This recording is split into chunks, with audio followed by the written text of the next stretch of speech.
Proclamação do Evangelho de Jesus Cristo, segundo Mateus. Glória a vós, Senhor. Naquele tempo, enquanto Jesus estava falando às multidões, sua mãe e seus irmãos ficaram do lado de fora, procurando falar com ele. Alguém disse a Jesus: Olha, tua mãe e teus irmãos estão aí fora e querem falar contigo.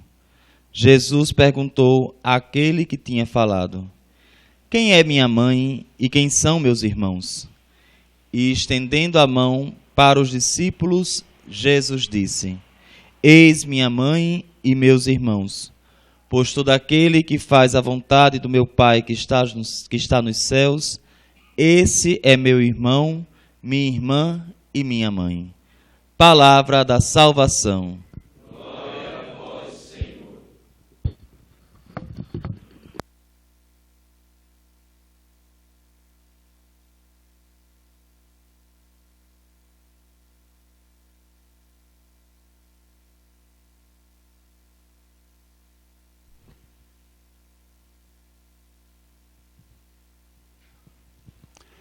Celebramos o dia de Nossa Senhora do Carmo.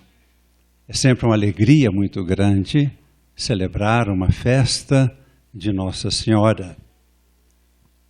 Vemos, com a tradição da Igreja, que no Monte Carmelo, no século XII, um grupo de eremitas foi se reunindo e deram início a uma comunidade de vida contemplativa, sendo assim o surgimento dos carmelitas na Igreja.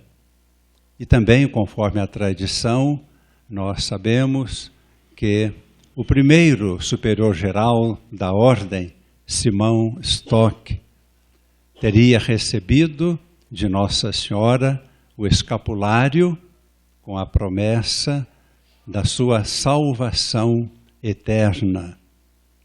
Todos esses fatos são muito bonitos e são muito motivadores para nós. Acima de tudo, a própria pessoa da Virgem Maria, nossa mãe, nossa intercessora. Na Bíblia, este Monte Carmelo tem um significado muito grande. Procuramos recordar de modo muito breve. Foi neste Monte Carmelo que o profeta Elias defendeu a pureza da fé no Deus único e verdadeiro, no tempo do rei Acás. O rei Acás o ridicularizou, dizendo que ele estava trazendo desordem para o reino de Israel. Ele disse: eu sou o profeta de Deus, e desafiou, mandando que se reunisse todo o povo, todos os profetas de Baal, e nós conhecemos a história, que os profetas de Baal fizessem um altar, colocassem a vítima e rezassem a Baal, pedindo que viesse fogo sobre o altar do sacrifício. Rezaram o dia inteiro, até a hora da oblação, não apareceu fogo nenhum. Elias depois refez o altar, que era composto de 12 pedras, lembrando as 12 tribos de Israel, colocou a lenha, a vítima, mandou fazer em volta uma escavação, mandou que colocassem água 3 vezes, encharcando bem a lenha, e clamou ao seu Deus, o nosso Deus: ó Deus, manifestai que sois Deus, e sois aquele que converte os corações. Veio o fogo do céu, consumiu o sacrifício. Nós, diante desta página da Escritura, nós queremos voltar o nosso olhar para Deus, o único que converte os corações. Nós estamos vivendo esse processo, alguns fazendo reforço, outros fazendo pela primeira vez o processo da integração pessoal. Esse processo é um instrumento maravilhoso. Dizemos, uma ferramenta extraordinária para adentrarmos em nossa interioridade, para verificarmos o que necessita ser removido. Mas a doutora Renate teve uma inspiração e teve a humildade de reconhecer que na nossa interioridade há vários níveis. Enquanto estamos no nível psíquico, os problemas podem ser removidos. Mas quando adentramos na profundidade maior, no nível espiritual, que ela chama de noológico, havendo um problema espiritual, a terapia não resolve. É necessário invocar Deus. Assim como Elias invocou, ó Deus, só vós podeis converter os corações. Não estamos desmerecendo de forma alguma, pelo contrário, estou querendo reforçar o valor desse processo da integração pessoal. Através dele, Deus age. Sem esse processo, eu dou testemunho da experiência pastoral, atendendo às confissões. Eu vejo nitidamente a diferença de uma confissão que a pessoa faz estando vivendo este processo, que é de uma profundidade diferente, a confissão, o nível de força de cura do sacramento, comparando com outras celebrações de confissão, onde não se penetra em tão grande profundidade. Mas o grande mérito da doutora Renate é reconhecer. Chega num ponto em que ela deve dizer, procure o sacerdote, faça uma confissão. Ela vê que o seu papel vai até um determinado ponto. Não é fraqueza, não é desmerecer o trabalho, é reconhecer os âmbitos, reconhecer os limites.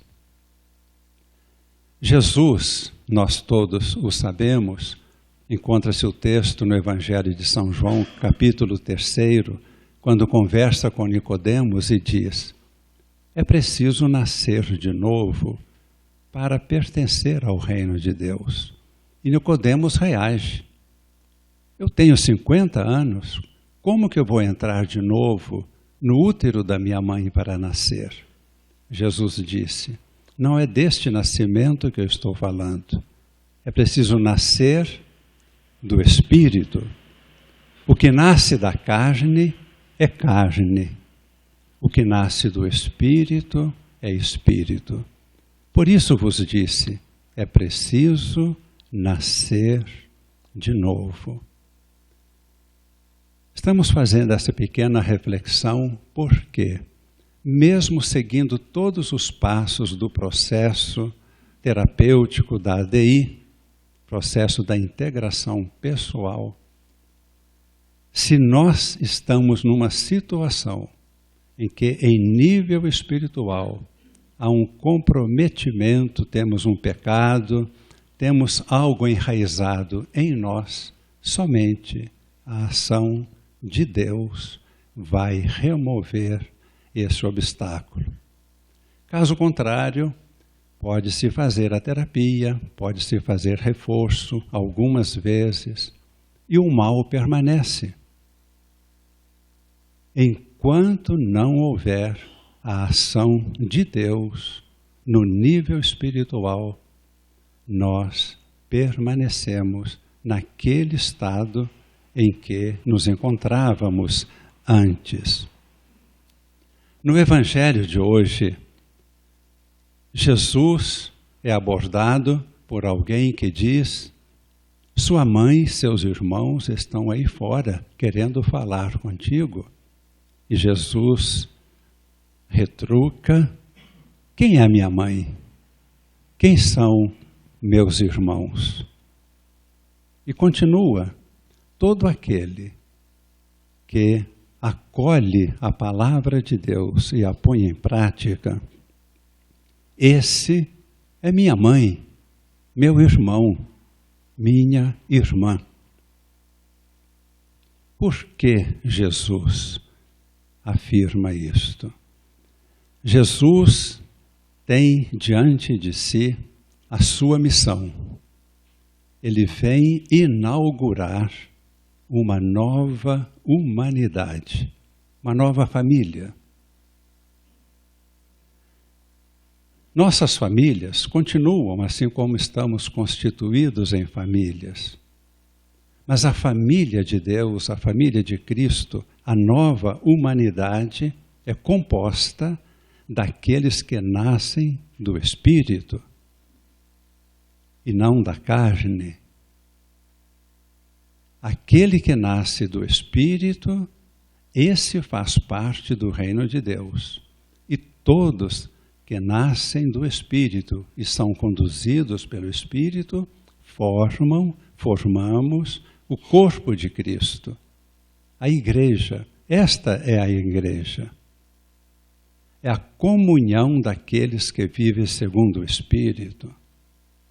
É uma realidade espiritual que acontece em nós, enquanto ainda somos, como diz a igreja sabiamente, santos e pecadores. Caímos no pecado, ressurgimos, voltamos a viver segundo o Espírito. Enquanto vivendo segundo o Espírito, formamos o corpo de Cristo. Maria Santíssima é a primeira das criaturas a viver esta vida. Ela é a Imaculada Conceição. É interessante que em Lourdes, quando Nossa Senhora aparece a Bernadette, a última aparição foi no dia 16 de julho, esta data de hoje. Bernadette pergunta: quem é a senhora? Qual é o seu nome? Ela diz: eu sou a Imaculada Conceição. Ela não diz que é Maria. Ela não diz que o seu nome é Miriam, Maria. Ela diz: eu sou a Imaculada Conceição. É o início da nova humanidade. Cristo, novo Adão. Maria, nova Eva.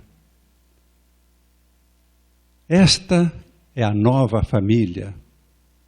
Esta é a igreja. E a doutora Renate teve esta intuição, percebeu isto, percebeu a nível de profundidade do seu inconsciente, a nível espiritual, como foi a concepção de Maria. Ela consagrou toda a sua obra a Jesus e a Maria. Não por sua vontade pessoal simplesmente, mas por uma inspiração de Deus, com sinais fortes.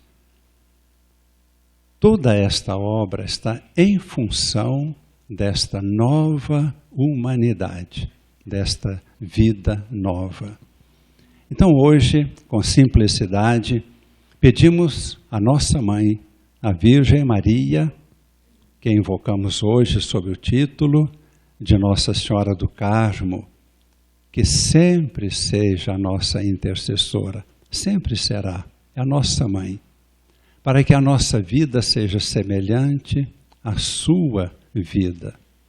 Possamos acolher plenamente a palavra de Deus, colocá-la em prática e a nossa vida se transforma em vida de Cristo.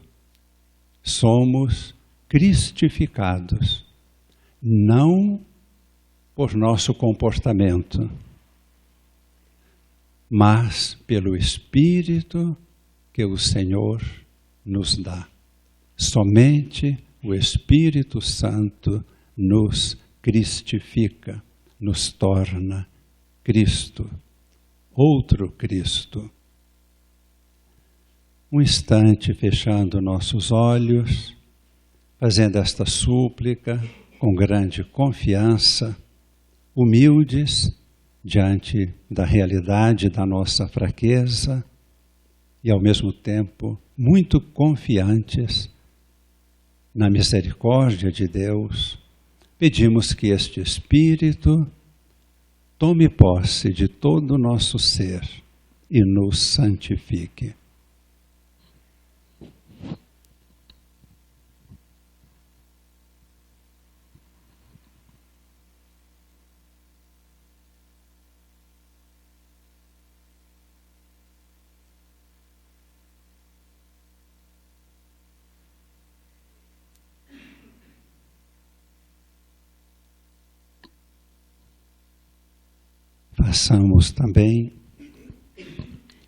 Façamos também nossas súplicas comunitárias, os pedidos por toda a comunidade, por toda a igreja.